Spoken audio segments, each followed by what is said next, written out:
I just realised I was like, I've been rubbing my hands the whole time we've been talking, and it's because I'm really cold. We look like a couple of very strange people just doing this for the whole video. Thank you for joining us, and welcome to a new collaboration series and an exciting one for us. So, Todd, how are you doing? Man, I'm doing great. I am so excited about doing this. It's been a while.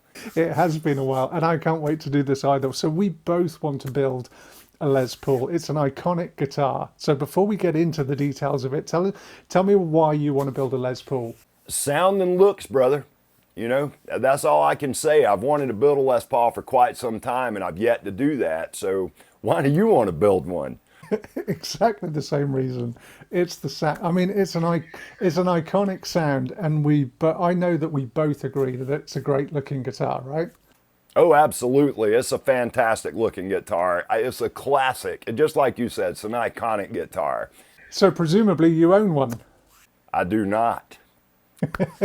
No, I don't own one either. And we both knew that we don't own one, but herein lies our dilemma. We've been friends for a long time now, and this isn't the first time that the Les Paul discussion has come up. So there are some things that we both struggle with. I've made the list of what mine are, and what I think would be interesting to do is to go through, if you can name and go from which ones are the most important to you, and I'm going to tick them off as we go, because I suspect it's exactly the same list, and I suspect I know why. But go ahead and let's hear it. A challenge. I would have to say that my first major issue with the Les Paul is the neck-heel transition to the body. I don't find that very comfortable. So that's number one. We're agreed. Next. Number two, I'm not a fan of a tune-o-matic bridge. I think they dig into the heel of your hand right here. I don't find them very comfortable at all. And that's what it all boils down to. Most of these issues that I have are player comfort issues. So that's number two. That's on my list. Next. Number three is the string height off the body.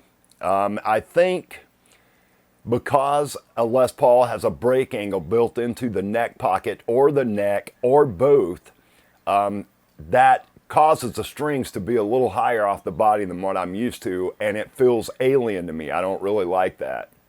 So that's issue three. That's 3 for 3. Uh-oh. Have you got more? I've got one more. Okay, go on. And this was a pretty large problem with me, man, but that is the headstock break angle.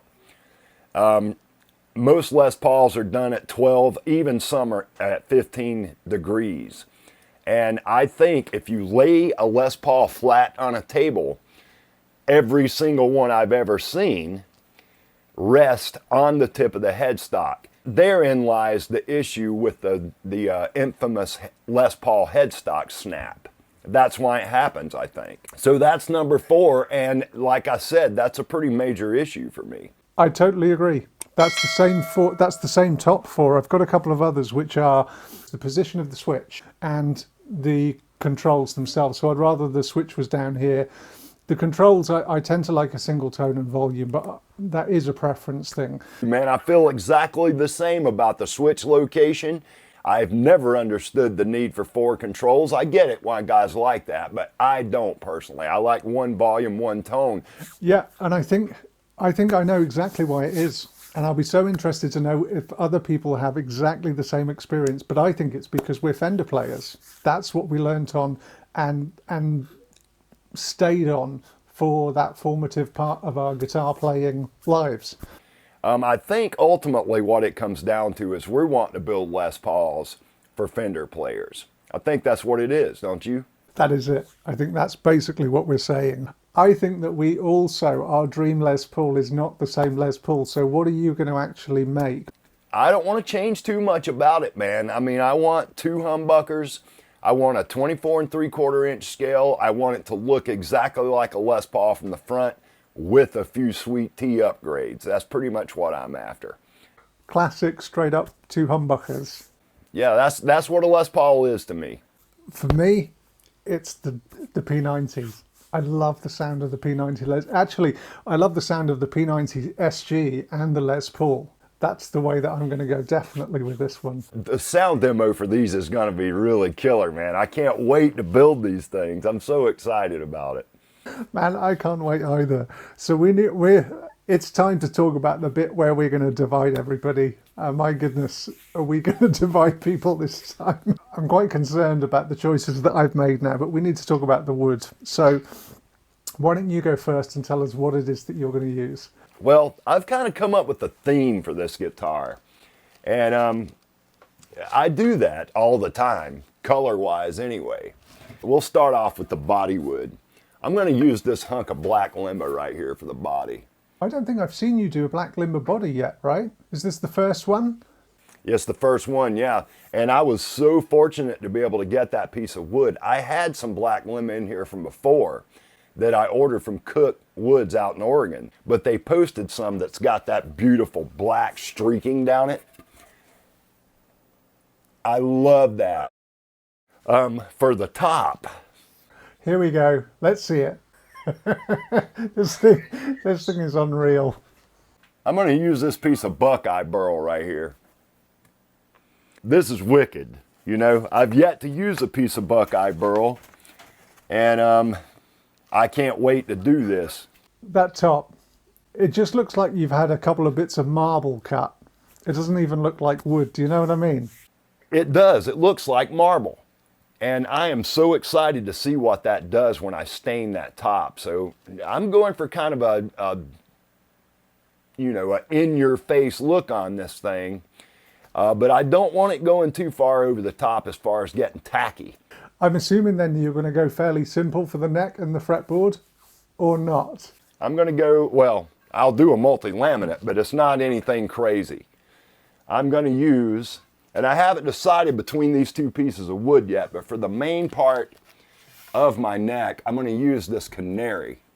And I think that I like this piece better. This is a rift-sawn piece of canary. It's nice, straight grained, and the color's a little punchier than the other one. So I'll split this in half and do my usual multi-laminate neck. I haven't decided on a 5, a 7, or a 9 piece. I'm not sure yet. There will be veneer involved. And for an accent down the middle of that, I'm going to use this wingay right here because I think this wingay is dark enough that I think it'll accent that whole black yellow thing. And then finally, the fretboard. This is a piece of Madagascar rosewood, and it looks solid black, but I'm telling you guys, when you hold it under the light, especially once I get a polish put on this thing, it's got a red purple hue to it, and I think this is going to be a really nice accent to that top. Subtle. So those are my woods, brother.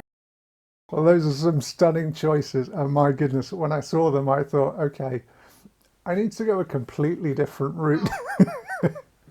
So I am going for stripped back and simple. I'm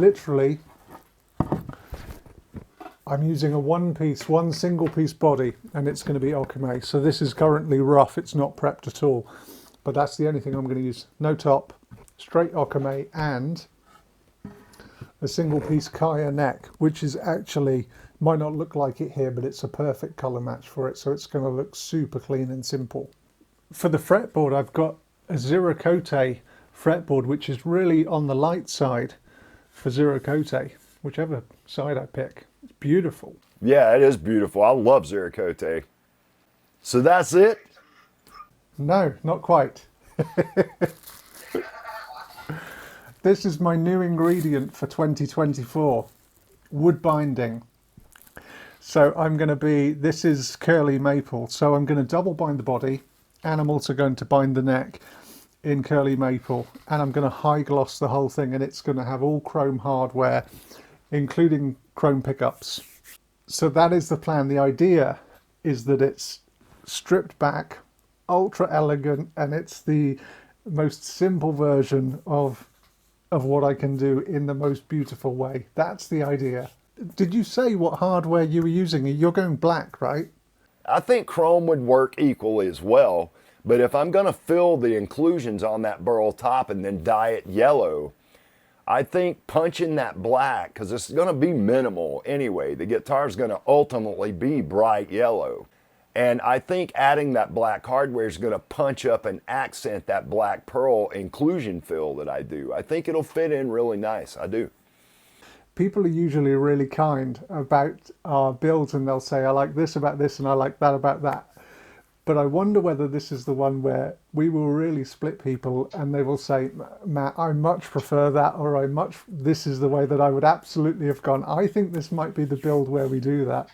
It could be. And that's all right, man. You know, because one thing I will say, and the reason why we're still doing this after these years that we've spent developing our friendship, we don't ever view this as me trying to outdo you or you trying to outdo me. We're growing together. We're learning together.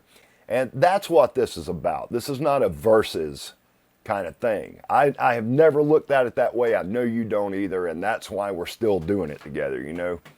Yeah, absolutely. I have never looked at it that way either, but I'm super interested in, as are you, in what people think, in the response that we get from people. I just can't wait to get started now. This has been a long time coming. It's been too long, man. You know, I use the term giddy quite often here on the channel. And I'm giddy about this, man. I really am. I'm having a hard time containing my excitement. Me too. And it might even be worth mentioning that I know that independently we are both starting a Telecaster build. It's not something we're going to do as a collab, but it's going to be interesting to see where we each land with those. So people will have that to look forward to as well. All right, you guys, so there's our plan. You pretty much know how we do it by now. We'll do necks, bodies, finish, then a sound demo. The neck episode's going to air over on Gio's channel coming up here soon. We'll see you guys there. I hope you enjoy the series. As always, peace and love. Consummate professional. Yeah, by now you would think so.